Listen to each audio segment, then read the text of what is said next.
झारखंड गठन के बाद संभवतः ये पहला ऐसा अवसर होगा जब आदिवासी और कुर्मी समाज एक विषय को लेकर के आमने सामने नजर आ रहा है। हालांकि अभी तक विरोध प्रदर्शन का जो सिलसिला है वो बेहद सीमित दायरे में है, लेकिन इसका आगाज तो जरूर हो चुका है। और झारखंड में चूंकि 1.5-2 सालों के बाद विधानसभा चुनाव होने हैं, लिहाजा उस नज़रिए से भी इस पूरे विरोध प्रदर्शन को देखा जा रहा है। इस वक्त हमारे साथ मौजूद हैं झारखंड की पूर्व मंत्री गीता श्री उरांव और अपने समाज में खास पहचान और कद रखने वाली गीता श्री उरांव से जानने की कोशिश करती हैं कि आखिर क्या ज़रूरत पड़ गई कि कुर्मी समाज के खिलाफ इनको सड़क पर उतरना पड़ा। हम लोग सुना कि पिछले दिनों आप लोगों ने एक आदिवासी रक्षा मंच की स्थापना की है, और ये अब आदिवासियों की रक्षा के लिए मंच की भी ज़रूरत पड़ रही है। जो जिस प्रदेश का गठन ही आदिवासियों के लिए हुआ है, जिसकी पहचान और शिनाख्त ट्राइबल के नाम पर है, क्या आदिवासी वहाँ भी सुरक्षित नहीं है?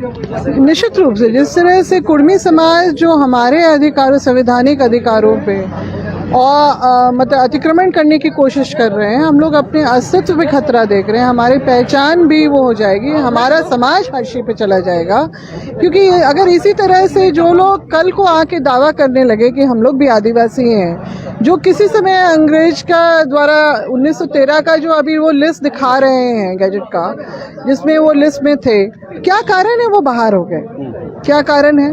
कारण ये है कि खुद इन्होंने अपना कुर्मी महासभा सम्मेलन किया और इसमें इन्होंने खुद ही कहा कि हम लोग जो आदिवासियों के साथ नहीं रहना चाहते हैं, हमें शामिल नहीं किया जाए। और इन लोगों ने खुद ही चिट्ठी लिख के ब्रिटिश सरकार को ये कहा है कि हम लोगों को लिस्ट से हटाया जाए। इन्होंने सम्मेलन में यहाँ तक कह दिया कि हम लोग कोल कुकुर के साथ नहीं रहना चाहते हैं। तो इस तरह की भी बातें आई हैं, और ये बातें भी आई हैं कि एक उल्लेख किया गया कि बनारस में जो क्षत्रिय महासभा का आयोजन था, तो उसमें कुर्मी समाज के जो 3 ऐसे लोग चले गए जिन्होंने वहां जाके जनेऊ धारण कर लिया। मतलब हिंदूकरण में सनातनी धर्म उन्होंने अपना उसको अपना लिया, और उसके बाद पूरे समाज की दिशा दशा बदल गई। ये बोलते हैं कि उनको वो दोषी ठहराते हैं। तो क्या 3 लोग अगर कन्वर्ट हो जाएं तो क्या पूरा समाज कन्वर्ट हो जाता है क्या? ऐसा कहीं देखा गया है? नहीं। इनको, क्योंकि इनका इतिहास अलग रहा है, इनका जो सारा जो इनकी नस्ल अलग रही है, ये बाहर से आए हैं, जो आपके यूरेशिया से बोला जाता है, आर्यन नस्ल के लोग हैं। और जो इनका जो यहाँ पर आए बसे, बहुत लोग आके बसे हैं, वो भी आके बसे। मुख्य रूप से इनका खेती इनका जो रहा है, फिर धीरे धीरे इतने समृद्ध होते गए, और इनके जो अपनी जो स्वभाव जिस तरह का रहा है, तो ये कहीं ना कहीं इन्होंने अपना साम्राज्य स्थापित किया। ये अपने आप को क्षत्रिय समझने लगे, राजपूत, उनसे भी इनका अपना जो स्वाभाविक रूप से जो तालमेल कहीं बैठने लगा इन लोगों का। क्योंकि राजा जो भोज हैं, उनसे भी इनका जो है डीएनए मिलता है, बोलते हैं लोग, डिसेंडेंट्स हैं उनके। और अगर वो तो बहुत गए जमाने की बात है, अगर अब हम लोग हाल फिलहाल का भी देखें तो सरदार पटेल जो हैं, हाँ, उनसे भी इनका अपना नाता जोड़ते हैं। क्यों कर जो हमारे इस राज्य के बहुत दिग्गज नेता थे, स्वर्गीय कुर्मी नेता स्वर्गीय टेकलाल महतो जी, उनके सुपुत्र जयप्रकाश पटेल क्यों सरनेम लिखते हैं? ये निश्चित रूप से दर्शाता है कहीं ना कहीं कि उनका जो है वहाँ से जो एक नाता है। शिवाजी महाराज जो हैं, उनसे भी उनको भी वो अपना पूर्वज मानते हैं, क्योंकि उनका बूटी मोड़ में देख लीजिए शिवाजी महाराज का क्या कनेक्शन है इस झारखंड की भूमि से। किसी तरह का भी कभी उनका पदार्पण भी नहीं हुआ होगा, यहाँ पर आना भी नहीं हुआ होगा, मगर उनकी मूर्ति यहाँ लगाई गई है। जो हमारे कुर्मी नेता जो सांसद रहे हैं, पूर्व सांसद श्री रामटहल चौधरी जी, महाराष्ट्र के मुख्यमंत्री, तत्कालीन मुख्यमंत्री गोपीनाथ मुंडे जी को बुलाया जाता है उसका मूर्ति का अनावरण करने के लिए। आपके ओरमांझी और अनगढ़ा वाले साइड में सुनने में आया है कि वहां पर कुर्मी समाज द्वारा शिवाजी महाराज का जयंती हर वर्ष मनाया जाता है। तो ये विरोधाभास बातें क्यों? एक तरफ से आपका, हमारे तो पूर्वज नहीं थे शिवाजी महाराज, हमारे पूर्वज तो सरदार पटेल नहीं थे, वल्लभ भाई पटेल हमारे पूर्वज नहीं थे। तो फिर ये दोहरी बातें इस तरह की जो है बोलते लिस्ट से निकाल दिया गया। हम तो बोलेंगे क्या कारण है, क्या कारण है लिस्ट से आप लोग निकल गए? आप खुद ही निकल गए। आज़ादी के बाद 1950 में जब इनको अत्यंत पिछड़ा वर्ग में डाला गया तब भी इन्होंने कोई विरोध नहीं किया। उस समय क्यों नहीं किया? हाँ, मगर जब पेसा कानून 1996 में जब लागू हुआ और उसमें ये बातें आने लगी कि आदिवासी क्षेत्र में आदिवासी ही जो मुखिया का वो चुनाव लड़ेगा और ये सब, तो उस समय उन लोगों ने विरोध किया है इसका कि आदिवासियों को ही प्राथमिकता दी जाएगी। अरे जब आप उसमें आप जब बोल रहे हैं कि आप हमेशा सदा से आदिवासी थे, तो 1996 में आप आदिवासी नहीं थे कि जो उन लोगों ने आपने इस तरह का विरोध किया। उसके बाद जब आपका 2000 में जब झारखंड अलग राज्य बना और जो इसको 5वीं अनुसूची का जो दर्जा मिला, तो निश्चित रूप से ये बात तो स्पष्ट हो गई कि एक आदिवासी समुदाय का ही व्यक्ति जो है मुख्यमंत्री की सीट पे बैठेगा। तब इनमें छटपटाहट शुरू हो गई है, कयावत शुरू उन्होंने कर दी कि हम लोग क्या करें कि आदिवासी बने तो हमारा राजनीति जो हमारे पश्चिम बंगाल में जो आदिवासी समुदाय बहुत आक्रोशित है इस बात को लेके। हाँ, क्योंकि हम अखिल भारतीय आदिवासी विकास परिषद के जो झारखंड प्रदेश के हम अध्यक्ष हैं, तो हमने वहाँ प्रदेश अध्यक्ष जो पश्चिम बंगाल के उनसे बात की, बिरसा तिर्की जी उनका नाम है, तो उन्होंने भी ये बात हमसे कही कि यहाँ आदिवासी समाज गोलबंद हो रहा है। इस बात को लेके बहुत नाराज है कि इनकी बात जो मांग नाजायज है, कहीं से भी तालमेल हमारा इनसे नहीं बैठता है, ना इतिहास का, न मनोवृत्ति से, न सभ्यता संस्कृति, कुछ भी नहीं।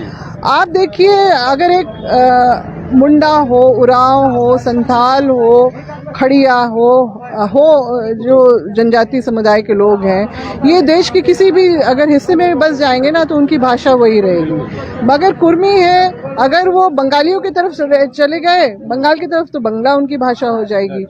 उड़ीसा चले गए तो उड़िया उनकी भाषा हो जाएगी।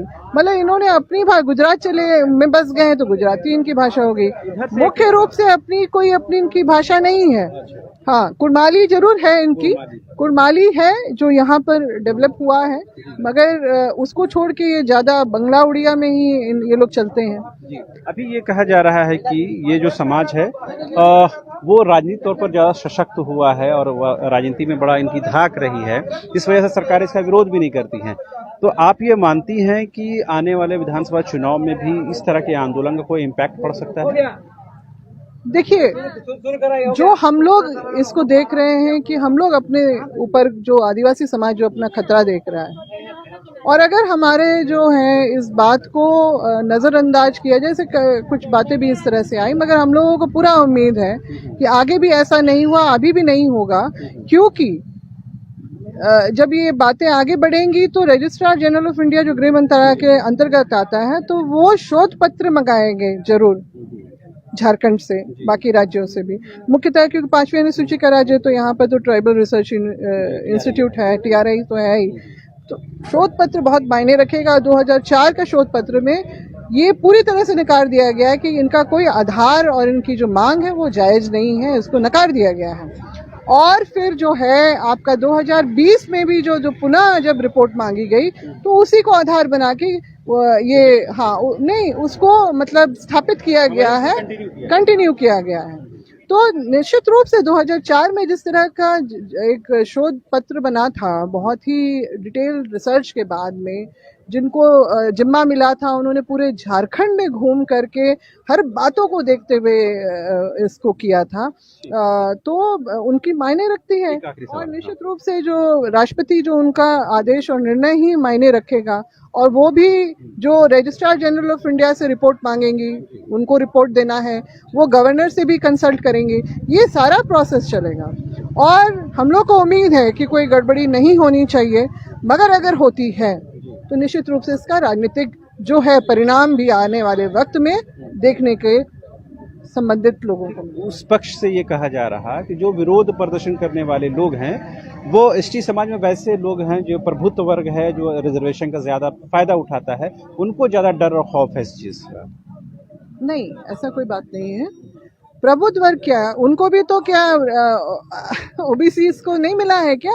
27% का जब उनको आरक्षण मिला अभी 32 के खतियान के साथ साथ में, तब उन्होंने लड्डू बांटा, मिठाई बांटी, खुशी मनाया। तो वो अपने आप को पिछड़ा वर्ग में भी रख के देख लेते हैं, फिर आदिवासी वर्ग में भी इधर भी आना चाहते हैं। तो दोनों चीज वो कर रहे हैं। और विरोध कौन कर रहे हैं? अगर प्रबुद्ध वर्ग है तो वो इसलिए प्रबुद्ध वर्ग है क्योंकि वो उनको जानकारी है, उनके पास बहुत सारी जानकारी है, वो जान रहे हैं और वो इंफॉर्मेशन जो है वो आदिवासी समाज के प्रति वो चिंता है उनकी स्पष्ट रूप से, इसीलिए हम लोग सामने आ रहे हैं ना सभी कोई मिलजुल कर। और अब आज आप देखिए दूर दूर से लोग आ गए हैं। सालखन मुर्मू जी भी हमारे बहुत ये हैं, वरिष्ठ नेता हैं हमारे, वो वहां से चले आए, अपना कोल्हान से चले आए। तो ये सारी चीजें हैं जो हमारी स्वाभाविक चिंता है, क्योंकि ये सभी हम लोग जो लोग जानते हैं कि ये दावे गलत हैं हर तरीके से, क्योंकि दस्तावेज क्या हमारे पास नहीं है क्या? ये देखिए 1931 का जो सेंसस रिपोर्ट है, इसका आप बिहार का, ये अंग्रेजों के जमाने का ही बना हुआ है, ठीक है, जिसमें ये आपका जो एबॉरिजिनल्स का जो लिस्ट बना है उसमें ये कहीं भी आपको दिखाई नहीं देंगे, ये आपको कहीं नहीं दिखाई देंगे। और इनके अलावा जो दूसरे लोगों का भी जो यहाँ पर वास करते थे उन लोगों का लिस्ट अलग से बना है, उसमें भी इनका कहीं नाम नहीं। तो जो ये सारी चीजें जो हैं आपको ये स्पष्ट रूप से दिखा देती हैं कि इनका कैरेक्टरिस्टिक्स जो है और जो सारी प्रवृत्ति मनोवृत्ति सारा कुछ हमसे भिन्न रहा है। मतलब ये आप ये कहना चाहती हैं कि ये एसटी में शामिल होने की योग्यता अर्हता नहीं रखती? नहीं, और मतलब ये सिर्फ और सिर्फ सियासी जो है, आप पैतरा ही है उसको मान सकते हैं, राजनीतिक लाभ साधने का, जो मैंने आपसे पहले भी कहा कि 5वीं अनुसूची का एक दर्जा प्राप्त हो गया है, तो उसका मतलब वहाँ उस जगह पे पहुंचने के लिए ये सारा जो है कयावत है, कोशिशें हैं चल। तो आपने सुना, ये थी गीता श्री उरांव, पूर्व मंत्री और आदिवासी समाज में अपनी मुखरता के लिए खासतौर पर जानी और पहचानी जाती है। उन्होंने तथ्यों के आधार पर इस बात को साबित करने की कोशिश की है कि कुर्मी समाज किसी भी रूप में एसटी में शामिल होने की अहर्ता को पूरी नहीं करता है। जो कवायद की जा रही है वो सिर्फ और सिर्फ राजनीतिक लाभ के लिए है। झारखंड में जो कुछ भी है वो उसका लाभ लेना चाहते हैं। हालांकि अब तक उनको लाभ मिलता रहा है, लेकिन इससे ज्यादा लाभ मिले, यही वजह है कि खुद को वो एसटी में शामिल कराने की हर मुमकिन कोशिश कर रहे हैं। फिलहाल मुझे और मेरे कैमरा पर्सन